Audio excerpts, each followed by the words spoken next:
is Otaviano Canuto, and I'm a senior fellow at the Policy Center for the New South.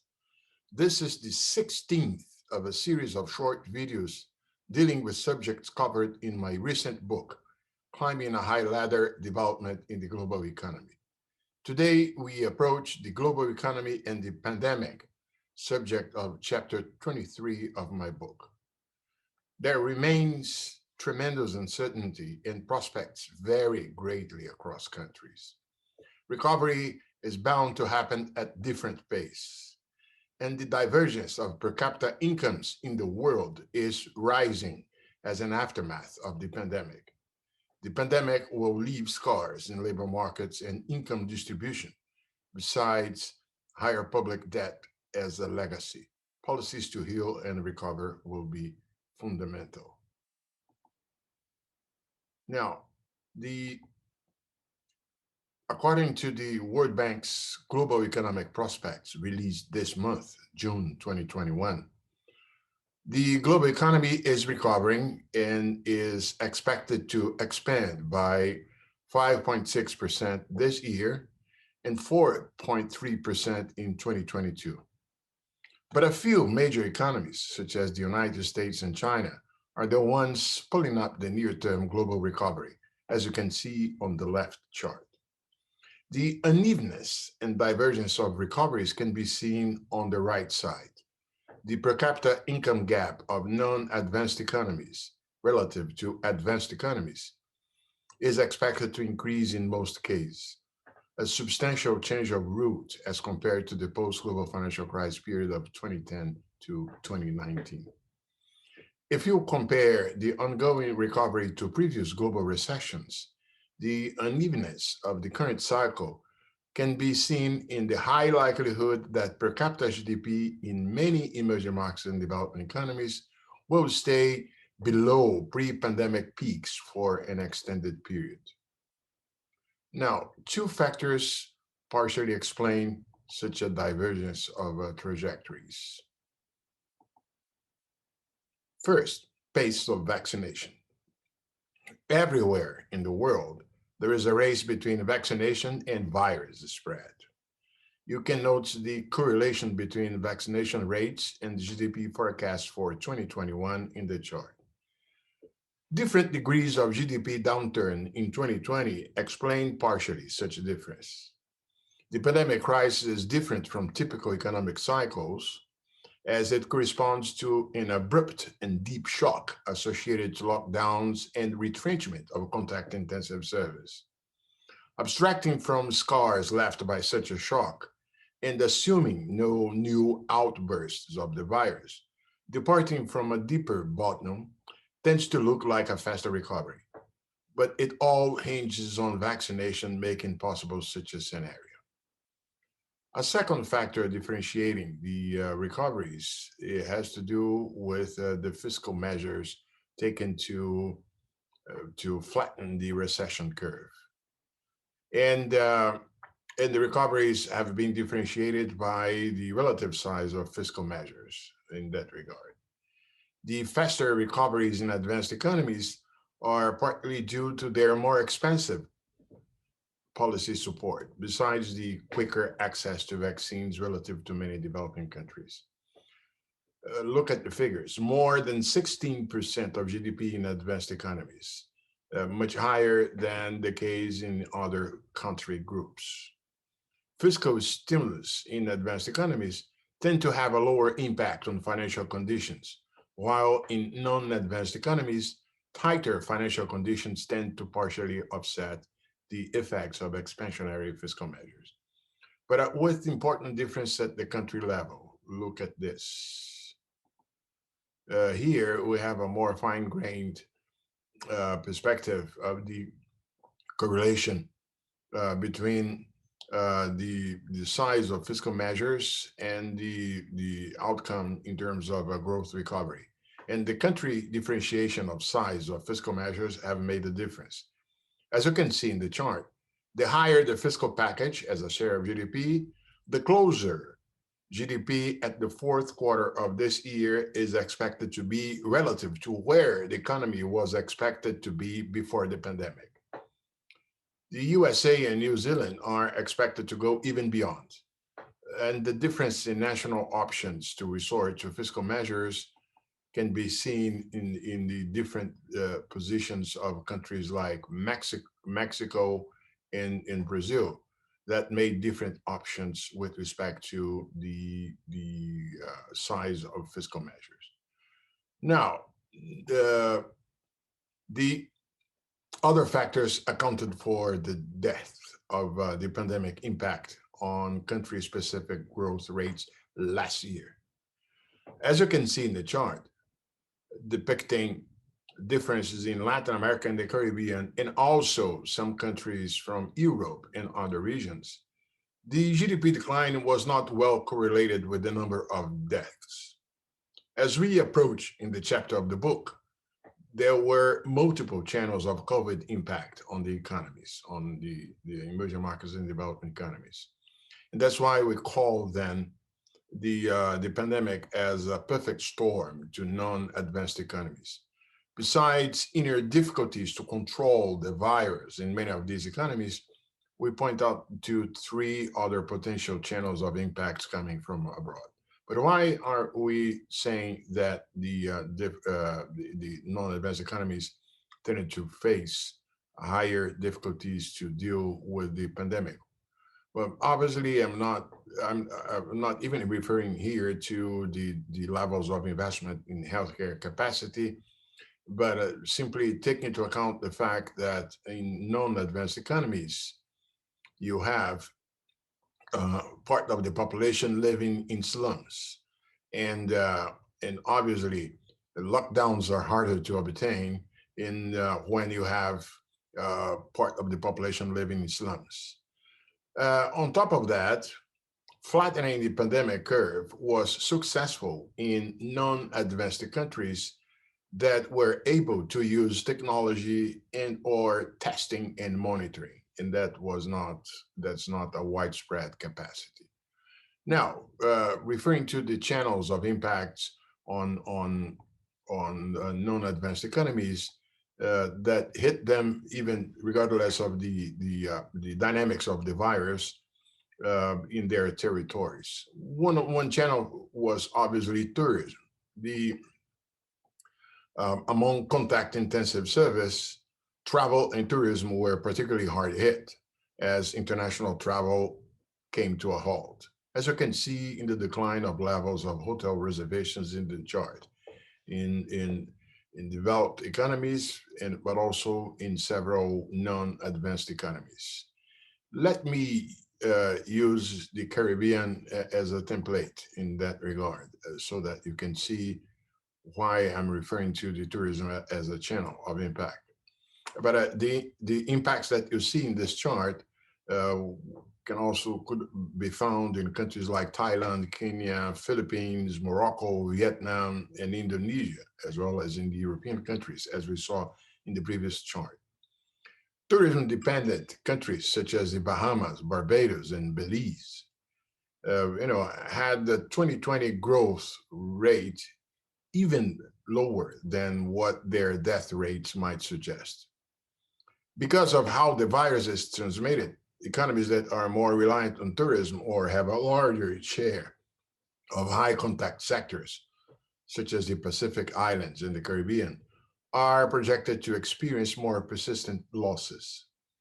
GDP in the Pacific Islands, for example, is estimated to be 10% lower in 2024 than pre-pandemic projections. The unique position of countries dependent on tourism highlights the international nature of this crisis. And tourism-dependent economies are expected to continue to experience the consequence of subdued international travel next year, which will delay their recovery. Another channel of impact that we feared was the one on through remittance. But in this case, remittance have proven to be more resilient during the COVID-19 shock. Take the case of Latin America and the Caribbean, where you find countries for which annual remittance exceed 5% of GDP, including Belize, the Dominican Republic, El Salvador, Guatemala, Haiti, Honduras, Jamaica, and Nicaragua. The annual growth rate of remittance recovered to an annualized growth rate of 6.2% in the second quarter and 7.8% in the third quarter. For the region as a whole, remittance slipped by only 0.2% in 2020, which is less than the decline in other regions and better than expected given the severity of the shock. The US economy is better than expected performance, as well as the US government's income support and direct transfers to households may have buoyed remittance. A third channel that we thought as potentially leading to a perfect storm was the price of commodities. But again, like in the case of remittance, the apart from the energy prices until May of last year, the impact was less substantial. And as we have already approached in our video on commodities in the series, the scenario has brightened. Now, let me now approach the scars, potential scars left by the pandemic. Look, this chart compares the impacts across sectors of the pandemic and with the ones during the global financial crisis, differentiating the sectors by levels of contacts involved in them. The extent of the recovery will depend on the persistence of the economic damage or scarring in the medium term. And this will vary across countries depending on the future path of the pandemic, the share of high contact sectors in their GDPs, the ability of businesses and workers to adapt, and the effectiveness of policy response. Although the pandemic has spurred increased digitalization and innovation in production and delivery processes, at least in many countries, the resource reallocation needed to adapt to a new normal may be larger than in past recessions, affecting productivity growth going forward. Another risk is the pandemic-driven rise in market power of dominant firms, which are becoming increasingly entrenched as competitors collapse. Productivity has also been affected by COVID-19 disruptions to production networks. High contact sectors, such as arts and entertainment, accommodation and restaurants, and wholesale and retail trade, are less central to production networks than, say, the energy sector. Although the pandemic's initial impact was concentrated in higher contact service sectors, given the size of the disruption, it still resulted in a broad downturn. Importantly, widespread school closures have occurred across countries, but the adverse impacts on learning and skills acquisition have been larger in low-income countries and in lower parts of the pyramid of incomes, even in countries with higher per capita income.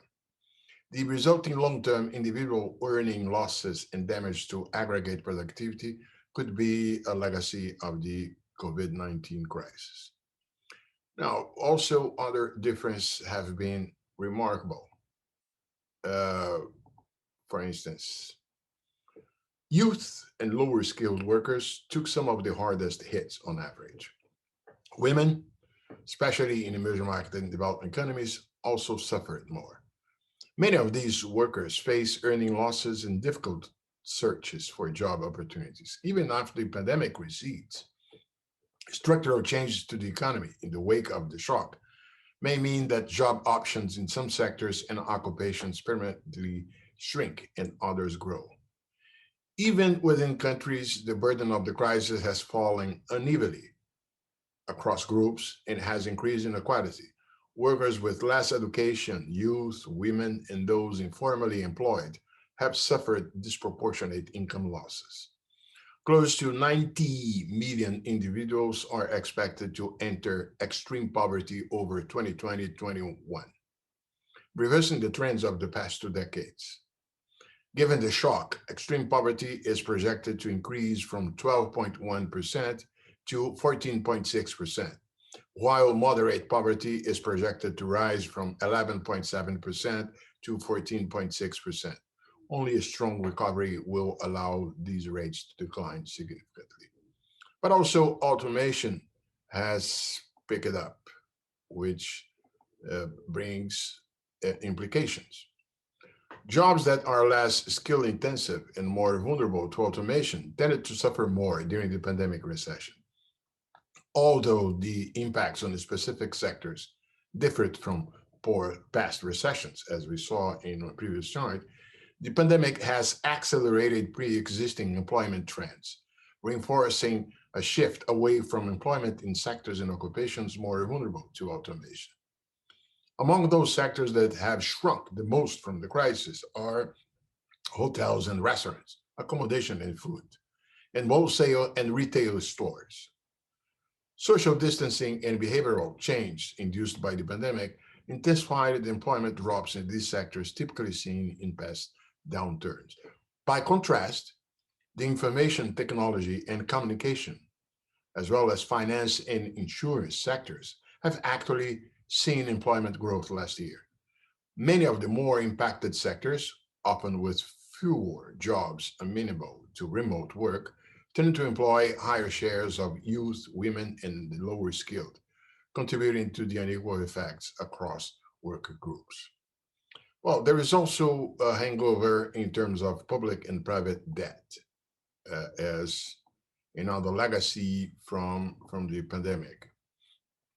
Many countries will have to contend with high public and private debt burdens.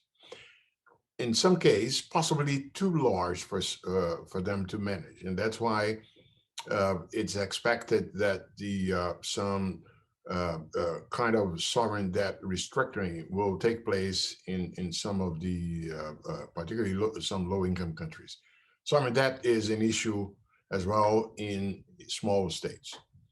Tackling this issue, the issue of the public and private debt hangover, will require an extra focus on revenue mobilization, public finances, and debt management, with support from multilateral partners and debt relief providing some breathing space. Now, the how will the post-pandemic's new normal look like? Well, as we said, as we already note, the COVID-19 pandemic will leave a public and private debt legacy. And also, the COVID-19 pandemic has increased inequality. One cannot take for granted that their impacts will automatically be unwound as things return to normal, however new that normal might be. The socially uneven impact on human capital formation of school closures is a source of concern, for instance. Governments must implement policies to make the recovery much more inclusive, which will mean raising taxes to improve income distribution through social safety nets and better provision of public service such as education and healthcare. As you also note, the pandemic has spurred technological change, and that is likely to bring a challenge in terms of structural unemployment. The pandemic also tends to partially reverse globalization, as concerns with resilience and with dependency from abroad may prevail upon efficiency and low cost objectives. The issue here is the sectoral extent to which this partial reversal will apply. And there is a paradox. The retrenchment toward vaccine nationalism has happened while a higher perception of need of cooperative solutions to global issues has raised. I'm referring to not only the possibility of new or future pandemics, but also the issues like climate change, cybersecurity, demographic changes, and so on. So, in a nutshell, we are going to emerge from this crisis poorer, more indebted, and with economies that will look quite different in terms of their productive structures. Enforcing key health measures is essential to saving lives until vaccines are rolled out to everyone, and we can leave the public health crisis in the rear view mirror. But equally important is getting economies back on track to ward off crisis and their crippling effects. Later in the series, we shall address an important chapter, which is the proposal of a global green recovery. We'll have a video on that. COVID-19 is a wake-up call to reform and change the status quo so we can arrive not at the old normal, but to in a new and better normal. We'll find a discussion on the impact of the coronavirus pandemic on the global economy in chapter 23 of my book that you can find on those places on the slide. In the next video, we take a broader look at the on emerging markets in the global economy, trying to understand what happened after the global financial crisis, why the growth differential of emerging markets and development economies relative to advanced economies prior to the global financial crisis has declined as depicted in the chart. Stay tuned.